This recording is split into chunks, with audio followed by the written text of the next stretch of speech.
bien que dans la Nouvelle Jérusalem, dans le monde à venir, nous n'allons rien faire. Nous allons seulement être là pour adorer le Seigneur du matin au soir.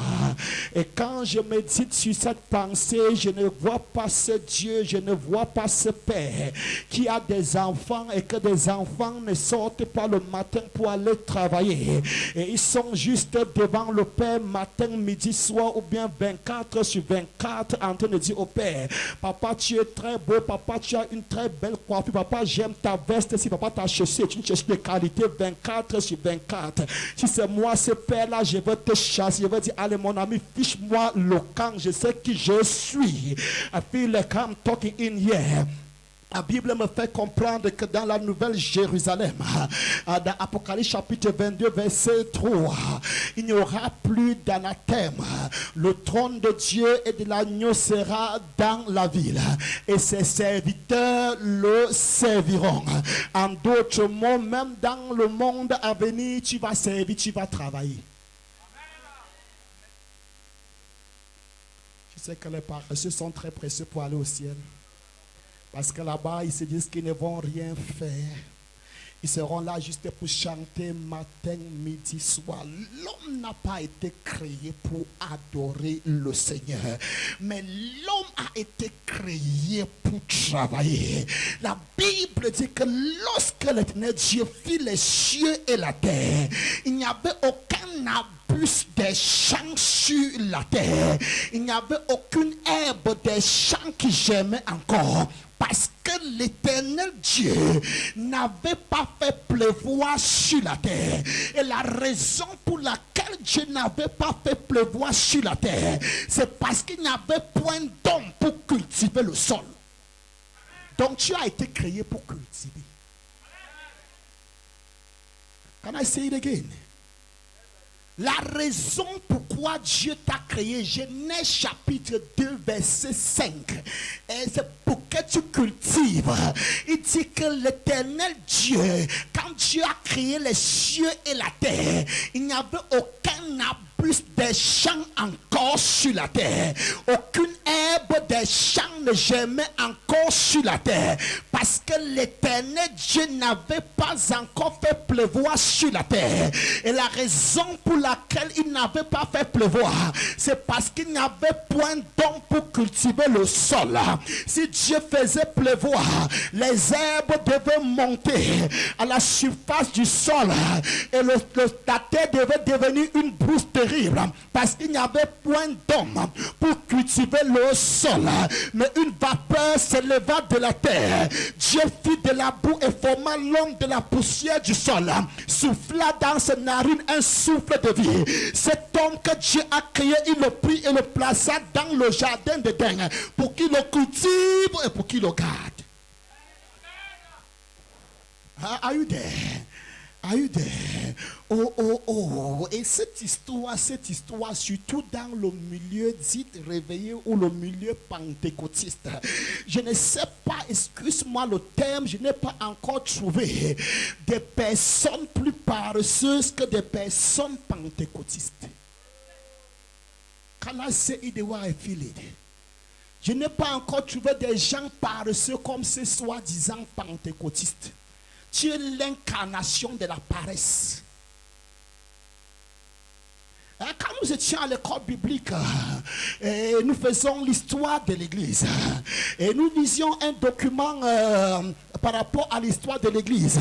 Chaque mouvement de l'église, ses points forts et ses points faibles. Quand nous sommes arrivés sur le mouvement pentecôtiste, l'auteur a dit peuple paresseux et sans instruction. Je vais te donner un secret. Si tu pars pour chercher le travail quelque part, on demande que tu mettes ton église, ne mets pas pentecôtiste. On sait ce qu'on cherche. Ça peut ne pas plaire ce que je dis, ça peut ne pas te plaire ce que je suis en train de te dire, mais c'est la vérité. Est-ce que tu es dans la salle? Toi, peu pose-toi la question.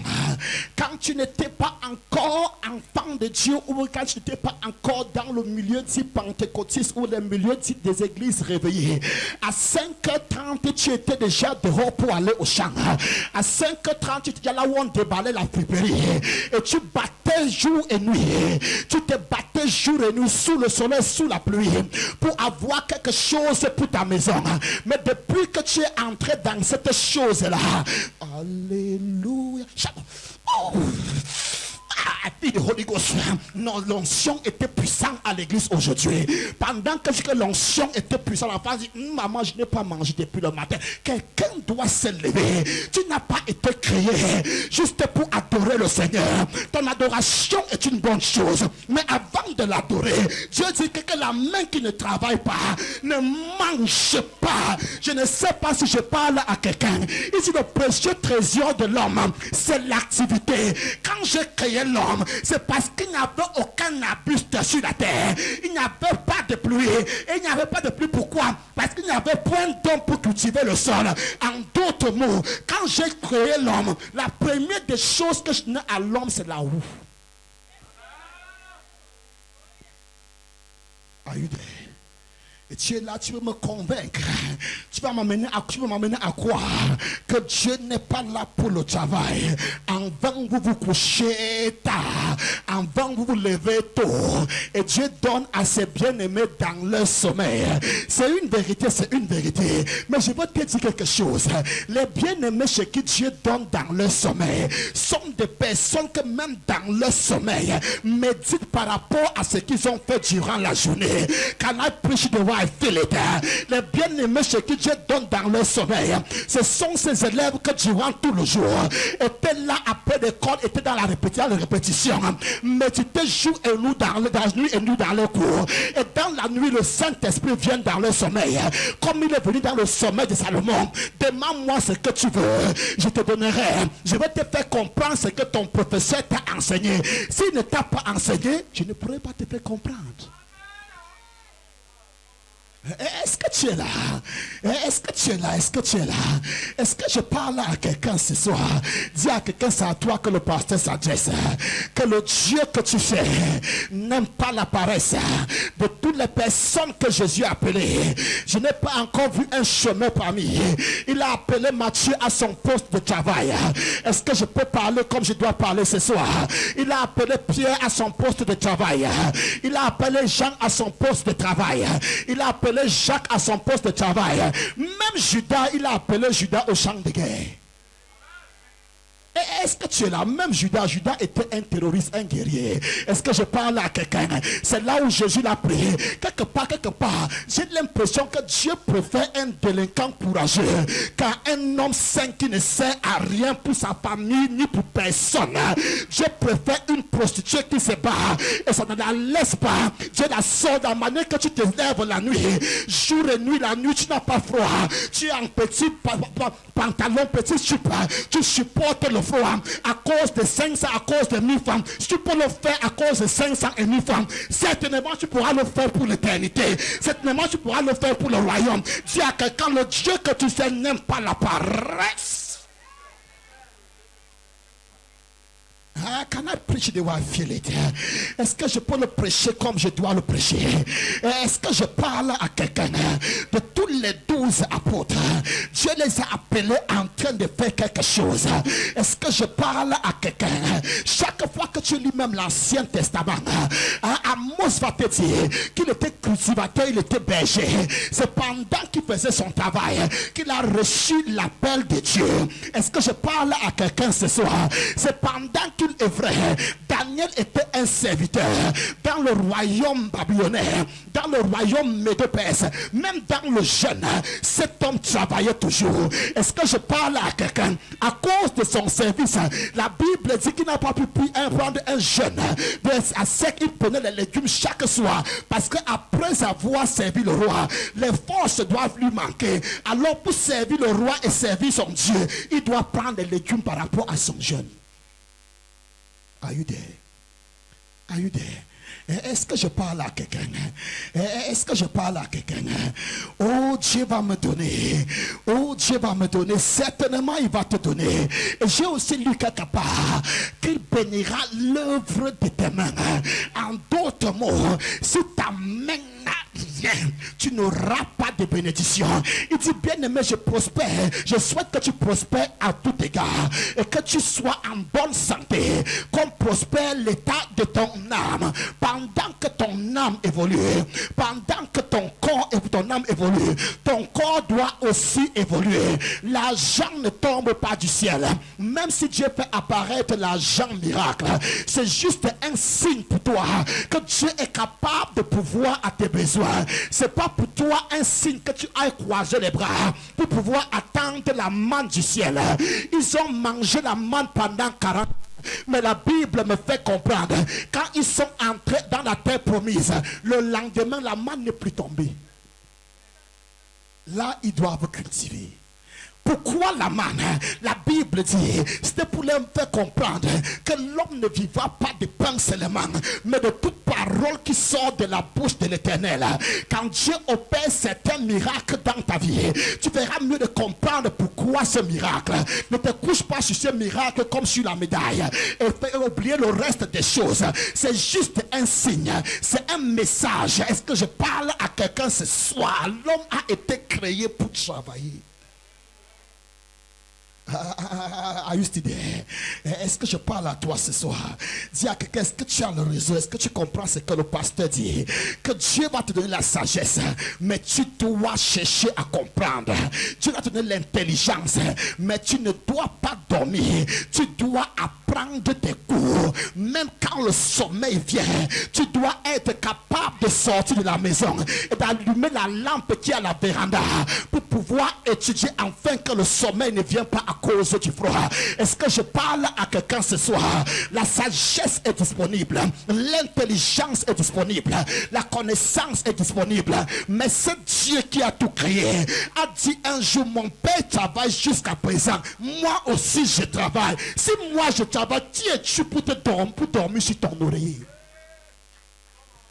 Are you there? Si moi le créateur, je travaille encore jusqu'à ce moment, et tu me dis que tu dors, et tu me dis que tu m'adores, que si tu ne m'adores pas, je ne dois plus vivre, parce que tu dis souvent dans tes louanges, la seule chose que Dieu ne peut pas faire, c'est de s'adorer soi-même. Qui t'a dit que je manque ceux qui m'adorent? J'ai créé 24 vieillards, ils m'adorent 24 sur 24, et quand ils m'adorent, ils enlèvent leur couronne, ils déposent devant moi, et me disent, nous ne sommes rien sans toi.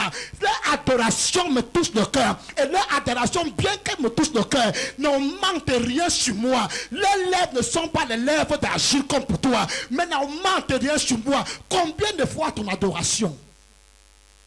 Qui t'a trompé que tu peux me traîner par ton adoration? N'as-tu pas lu l'histoire de la femme syrophénicienne? Elle m'a adoré, croyant qu'elle pouvait me faire marcher. Et je lui ai répondu, il n'est pas convenable. Je lui ai répondu, il n'est pas convenable de prendre le pain des enfants et de les jeter aux petits chiens. Are you still there? Est-ce que tu es encore là? Est-ce que tu es encore là? Est-ce que tu es encore là? Oh oui, c'est une histoire d'adoration. Nous croyons qu'avec ça, nous pouvons manipuler Dieu comme on veut. Et nous avons donc des prédicateurs, des orateurs, qui arrivent à l'église. Ils s'assurent l'abonnement. Pendant qu'on loue le Seigneur, lui ne fait rien. Et quand il monte maintenant pour prêcher, il dit adorez le Seigneur. Et des fois, quand on adore le Seigneur, il regarde le ciel. Parce qu'il est en train de faire, il veut que l'adoration attire la présence de Dieu, afin qu'il puisse rendre ministère. En d'autres mots, c'est pas l'adoration, c'est un moyen pour amener Dieu à marcher, même quand il ne veut pas marcher. Et j'aime ce Dieu parce que demain il dit non, je ne bouge pas. Est-ce que je peux prêcher comme je dois le prêcher? Can I preach the way I feel it? Dis à quelqu'un, tu dois être un homme qui travaille. Tu dois être une femme qui travaille. La paresse est une mauvaise chose. C'est le diable qui est un paresseux. Et même ce diable, je ne sais même pas s'il est paresseux. Parce qu'il a une mission bien définie. Pendant qu'il est la terre, ce n'est pas en vain. La Bible dit qu'il cherche qui dévorer. Donc le diable lui-même n'est pas un paresseux. C'est la raison pour laquelle laquelle je me dis toujours, le diable ne donne pas l'argent. Quand on dit que le diable a rendu quelqu'un riche, qu'est-ce que le diable fait en réalité? Il va vers un homme très travailleur, il va vers une femme très travailleur, et dit à la personne, entre dans la franc-maçonnerie, et dit à la personne, entre dans l'illuminati. Et les gens croient que c'est ça qui les a élevés. En réalité, l'élévation ne vient pas de l'Orient, ni de l'Occident, ni du désert. Dieu est le seul juge. Il élève l'un et il abaisse l'autre. Toutes ces personnes dans les Illuminati, dans la franc-maçonnerie, la Rose-Croix, c'est d'abord des génies.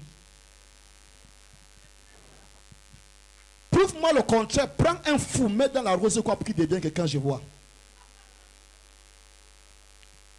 Ou bien prends un enfant paresseux, feignant, bon à rien, mets-lui dans la Rose-Croix, il va tuer même toute la famille, il ne sera jamais riche. Est-ce que tu es là? Est-ce que je peux encore parler? Est-ce que je peux encore prêcher? Je sens l'onction du travail qui descend sur quelqu'un. Je sens l'onction du service qui descend sur quelqu'un. Je sens l'onction du travail. Oui, l'onction du travail descend sur une personne. Un homme qui se lève du lit à plus de 6 heures n'est pas digne d'être un chef. Est-ce que je parle à quelqu'un? Un homme qui se lève du lit à 8 heures. Si je suis ton père, tu vas maigrir le cœur durant toute ma vie. Les vrais enfants se lèvent quand il fait encore nuit. David dit que je précède l'aurore et je t'adore. Tu dois te lever 4 et 5 heures pour pouvoir adorer ton Seigneur. Vers 6 heures, tu dois déjà être prêt pour la route. Est-ce que quelqu'un est en train de me saisir quelque part? C'est lui là qui tourne au lit, qui baille. S'il vient devant le chez toi, que j'ai vu qu'une poule là parlant de ta fille, et j'ai mon cœur fait fumban pour lui, dis-lui Tofi à quoi? Dis-lui Tofi à quoi? Tofi à quoi? Que c'est pas possible. Dis-lui le sang de Jésus. Est-ce que je parle à quelqu'un? Certaines personnes ont cru que tenir même ce micro-ci est très facile. Je veux que quelqu'un comprenne quelque part ce soir. Il n'y a pas un travail plus dur que tenir ce micro. Avec ce travail, je ne sais pas si mes intestins sont encore normaux ici dedans.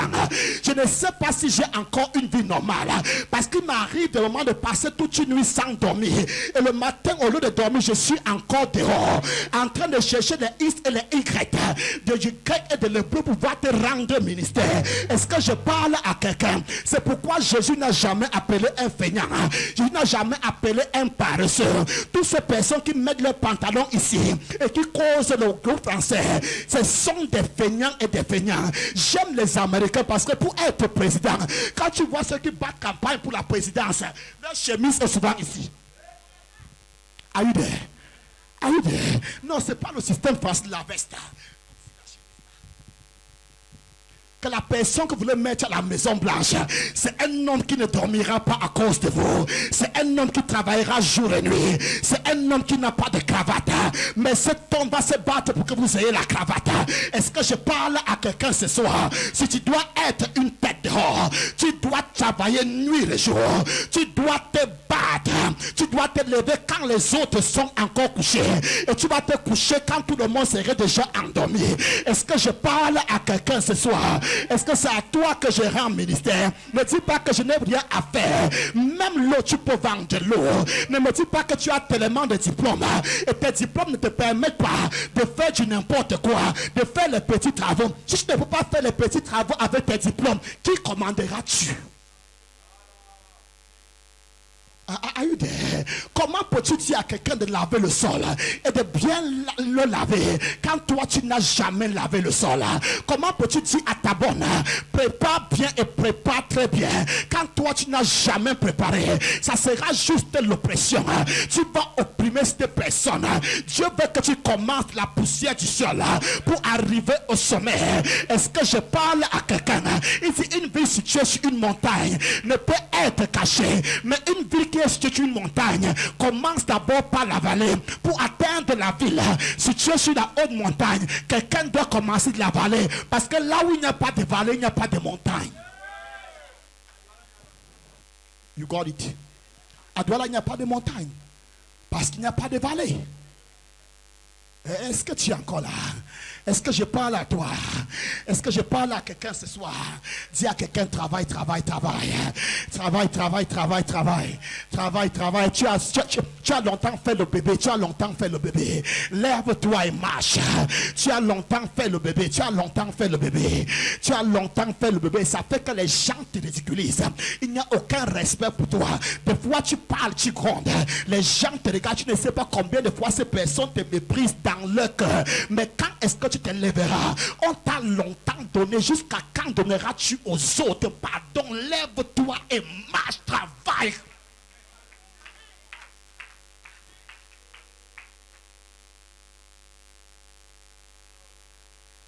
Écoute-moi bien.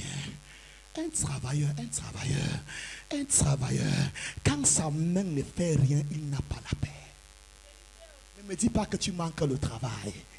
Non, tu es juste paresseux. Tu es juste paresseux, c'est ce que je parle à quelqu'un. Ah, je vais vous raconter l'histoire d'un homme. Il était mécanicien, il avait reçu une formation de mécanicien d'avion.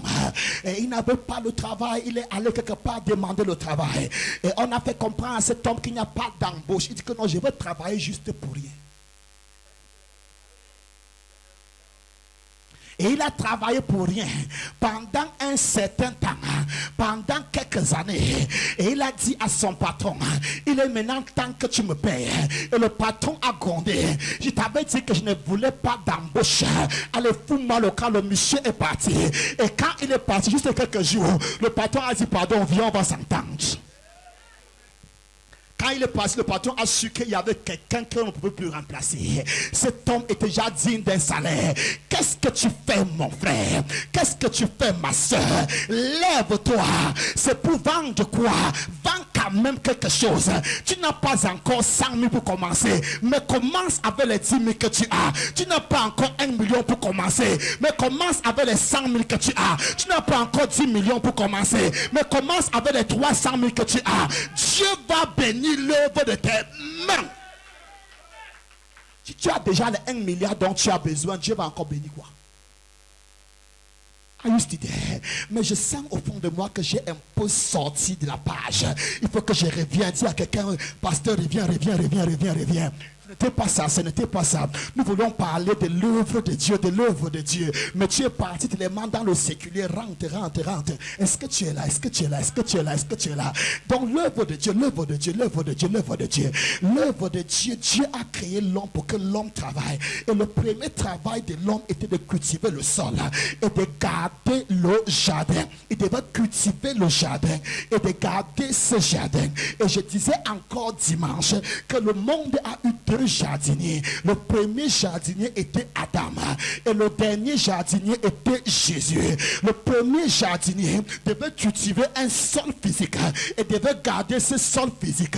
Le deuxième jardinier, son jardin est spirituel. Et nous sommes ce jardin parce que la Bible nous appelle la vigne du Seigneur. Nous sommes le jardin qui est cultivé, non avec la roue, mais avec l'épée qui est spirituelle, la parole de Dieu. Est-ce que tu es là? Est-ce que je peux encore parler? Le premier jardinier, ça suivi, devait vivre avec les fruits du sol. Mais le dernier jardinier a dit, ma nourriture est de faire la volonté de celui qui m'a envoyé et d'accomplir son œuvre. Et nous sommes partis dans Jean chapitre 6. Nous avons vu que cette volonté de Dieu consiste à mener les personnes à la connaissance de Dieu. Car il a dit, je suis descendu non pour faire ma volonté, mais la volonté de celui qui m'a envoyé. Et la volonté de celui qui m'a envoyé, c'est que je ne perde aucun de tout ce qu'il m'a donné et que je les ressuscite au dernier jour. Je ne dois rien perdre de tout ce qu'il m'a donné. En d'autres mots, je joue aussi le travail de la sécurité et de la garde. Comme le premier. Le premier cultivait et il devait garder. Moi aussi je cultive et je dois aussi garder. Je ne dois rien perdre. Est-ce que tu es là? Et la volonté de mon Père, c'est que quiconque voit le Fils et croit en lui ait la vie éternelle. Et je le ressusciterai au dernier jour. Est-ce que tu es là? Est-ce que tu vois un peu ces deux jardiniers? L'autre, son jardin était physique. L'autre, son jardin est spirituel. Et il a dit, celui qui croit en moi fera les œuvres que je fais. Et il en fera des plus grandes. Parce que je m'en vais au Père. Est-ce que je dois encore l'expliquer? Je l'ai expliqué dimanche, n'est-ce pas? Oh, il y a des personnes qui étaient pas là dimanche. Comment est-ce qu'on fait une œuvre plus grande que celle de Jésus? Nous avons dit, Jésus a dit, la capacité de pouvoir faire une œuvre plus grande que la mienne réside sur le fait que je dois aller au Père. Parce qu'il y a plusieurs demeures dans la maison de mon Père. Si cela n'était pas là, je vous l'aurais dit. Mais il y a plusieurs demeures dans la maison de mon Père. Quand je m'en serai allé, je vais vous préparer une place. Et quand je vous aurai préparé une place, je reviendrai encore en vous. Et je vous recevrai avec moi. Afin que là où je suis, vous y soyez aussi. Donc, si je monte au Père et je règle cette affaire de péché une fois pour toutes, là où je suis actuellement, vous allez être. Écoute bien. Lis bien Jean 14. Il n'a pas dit, afin que là où j'étais, vous y soyez aussi. Il n'a pas non plus dit là où je serai. Mais il a dit là où je suis. En d'autres mots, Philippe, pendant que je suis devant toi, tu es sur la terre, mais moi je suis dans le ciel. Pierre, pendant que nous sommes ici dans le même lieu, pendant que tu es sur la terre, moi je suis au ciel. Personne n'est monté au ciel en dehors de celui qui est descendu du ciel, disait Jésus à Nicodème. En d'autres mots, Nicodème, pendant que toi et moi nous sommes ici, je suis au ciel, toi tu es sur la terre. Il dit, si je n'ai pas préparé une place, les œuvres que je fais, tu vas faire plus grandes. Pendant tout le ministère terrestre de Jésus, excuse-moi, Jésus n'a jamais amené une personne à la nouvelle naissance. Oh. Aucun n'était encore fils de Dieu en dehors de Jésus seul. C'est pourquoi après la résurrection, il a dit à Marie, je m'en vais vers mon Père et votre Père. Après ma mort, là où je suis maintenant, vous y êtes. Are you still there? Non, ce n'était plus, Marie n'était plus une servante. Elle n'était plus non plus une amie. Mais elle était la sœur du Seigneur Jésus-Christ. Je m'en vais maintenant vers mon Père et votre Père. Une nouvelle race a vu le jour à compter de ce matin. Parce qu'il est écrit dans Ésaïe 53, verset 10. Après avoir donné sa vie en sacrifice pour le péché, il verra une postérité et prolongera ses jours. La postérité a commencé dès ce jour. Tu es désormais mon frère et ma soeur. Non. Dis, pasteur atterri, je ne comprends pas ce que tu es en train de dire. Est-ce que tu as le réseau? Est-ce que tu as le réseau? Je ne comprends pas, dis, pasteur, descends un peu.